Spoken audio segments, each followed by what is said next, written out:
Welcome to our weekly roundup of blockchain news. I'm Ben. Throughout this video, we'll be telling you about everything that's been happening in the blockchain universe this week. Please, we ask questions throughout the videos, so don't be shy to let us know what you think in the comments below. The biggest story this week is, of course, the SegWit 2X. In the calm after the storm, SegWit 2X was found dead in the water. The controversial update to increase the size of Bitcoin's blocks that could have been led to Bitcoin forking itself has been put to rest by the creators themselves. Do you think that this was the right move? Alright, now let's talk about tomatoes. And in Italy, people have come under fire after an investigation revealed the exploitation of immigrant workers in the country's south, leading to debates over whether to implement blockchain technology. One side is arguing that blockchain technology will allow consumers to know the source and quality of their food products.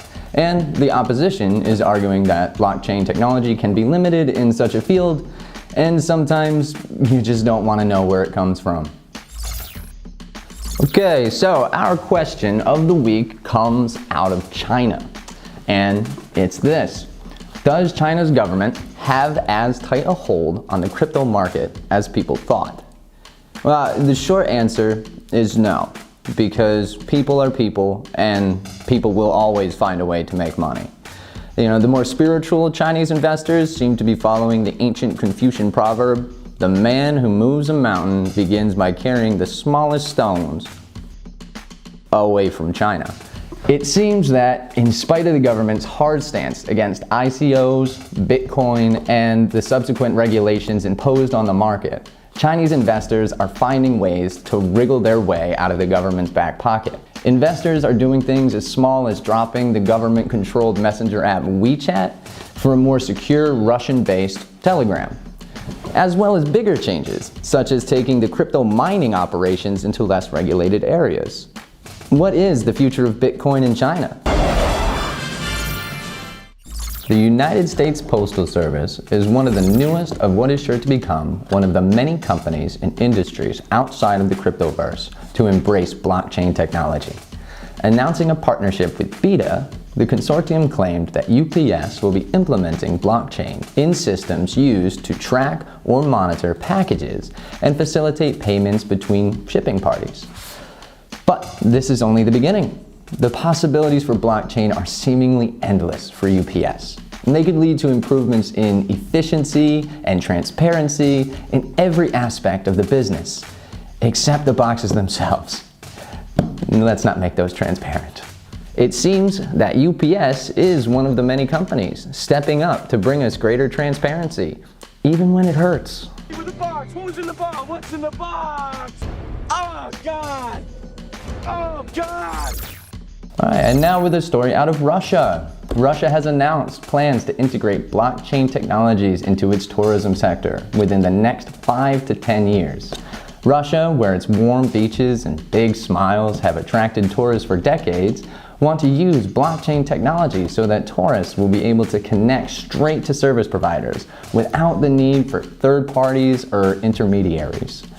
They believe this will lead to more responsible practices by tourism agencies such as paddleboat rental services, beach umbrella vendors, and tiki torch manufacturers. Now we have just another reason to move to Cyprus. The SEC plans to integrate a DLT into its ELT after signing a partnership agreement with the BARC. What does this mean? The Cyprus Securities and Exchange Commission has announced that it will be integrating blockchain into its electronic payment system. It is their hope that this will lead to a more efficient, secure, and simplified financial industry. This is just another reason to go to Cyprus, especially if you have an ICO startup in mind. So, should we be getting our financial advice from celebrities? Well, the SEC says that's your business. But they warn that celebrities like Paris Hilton and Jamie Foxx, who have been touting different ICOs, could be illegal if they're part of an undisclosed paid promotion. They stress that it's in your best interest to do your own research and make decisions based on hard facts over celebrity endorsements. And also, they'd like to remind folks that don't eat raw chicken, and if you plan to go out in a snowstorm, wear boots. Now we have Visa, who has decided to be the first major credit card to jump into the crypto pool. Starting with Singapore, cardholders will now be able to use their Visa-backed cryptocurrency debit cards to make purchases at over 44 million locations worldwide. Parents of students at the Montessori schools in Flatiron and Soho recently asked the chairman, Marco Ciosa, if they could pay their children's tuition with Bitcoin, to which he replied, yes, and then very quickly added, please. Though the school does not hold on to the Bitcoins themselves, it has offered a more affordable, reliable, and efficient way for schools to process tuition payments, especially when you factor in the processing fees of most major credit cards. And out of the US, in a year rife with conflicts regarding transparency in US government, especially with the past election, blockchain technology might be on its way to save the day.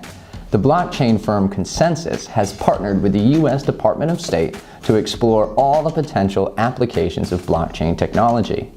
Do you think that this could be a new age of transparency in the US government? And really, do you want to know? And that's all the news for this week. Upcoming next week, we'll be bringing you daily news. Please don't forget to subscribe down below and leave us any comments with any suggestions or answers to any of the questions posed today.